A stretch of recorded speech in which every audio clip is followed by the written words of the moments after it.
Hi everyone, it's Sunflower Spirit here, and I wanted to do a Wholehearted Wednesday. It's been a long time since I've done one of these. For this one in particular, I wanted to do kind of see where some blockages are, see where some blockages might be, and then do like a Wholehearted Wednesday spread, which is usually I think I do. I don't know what I do, but maybe we'll see what comes out. So let's see what kind of blockages we have first. What kind of blockages? What do we need to clear? And I'm using the Chakra Wisdom Oracle cards. So let's see. All right. What blockage do we have? We got rejection. Okay, so rejection is, I think that's the crown chakra. That's associated with the crown chakra, like at the top of your head. Let's see. Rejection. They won't use me. So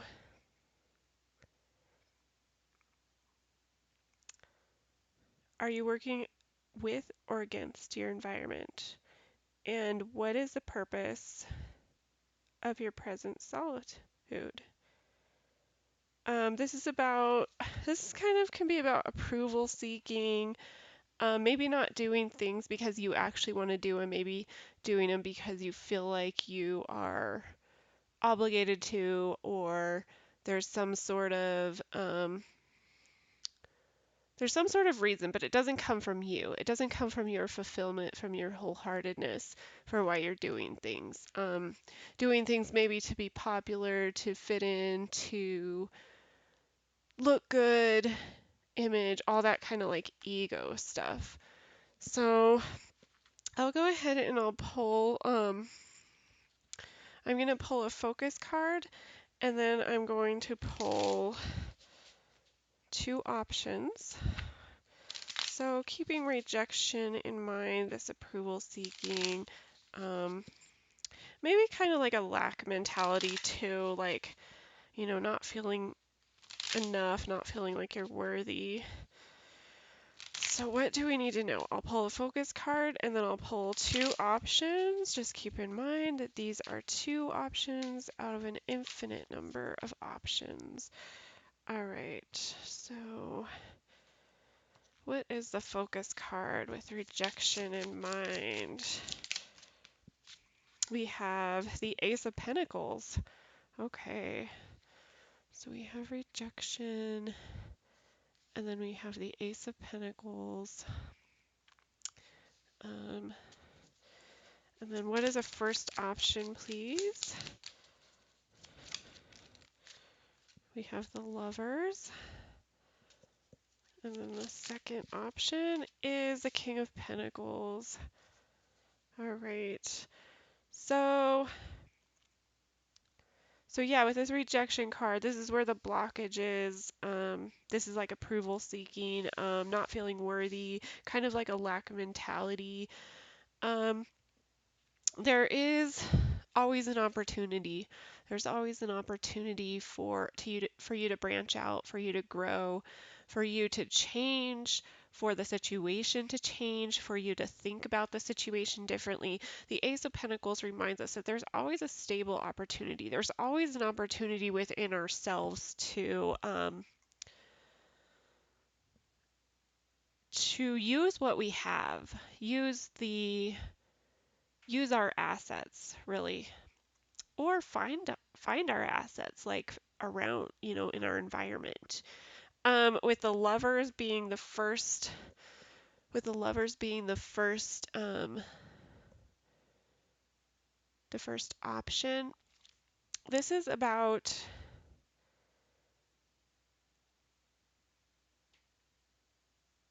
recognizing that usually the best possibilities are not going to be like either or black and white or good or bad. The best possibilities are going to be within that space between.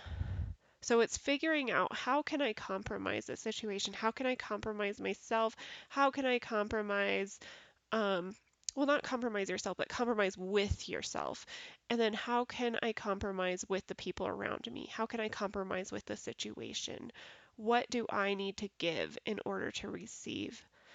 Um, so the lovers, see, because sometimes, usually, and I know that's not usually how it's read, but the lovers is about, ultimately about duality, right? Because it's a male and a female in the typical Rider Waite version anyway. I mean, you can kind of see that in this one, but that's what I'm picking up from this, is like there's always an opportunity, and then we get the choice. We get to decide. We have the power. This is our power. We get to decide how, you know, how successful we're going to be or how successful we're not going to be. And it ultimately comes down to like I said, just compromising that space between these opposing forces, between the good and the bad, the light and the dark, the male and the female, whatever it is. The second option, we have the King of Pentacles. And the King of Pentacles really goes along with the Ace of Pentacles. The King of Pentacles is about,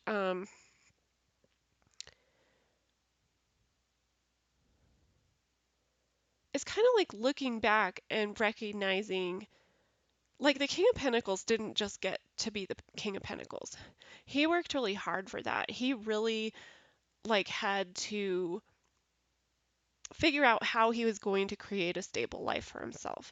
And because he did so, he has become very um, successful in his leadership because he knows how to handle his assets, he knows how to handle his finances.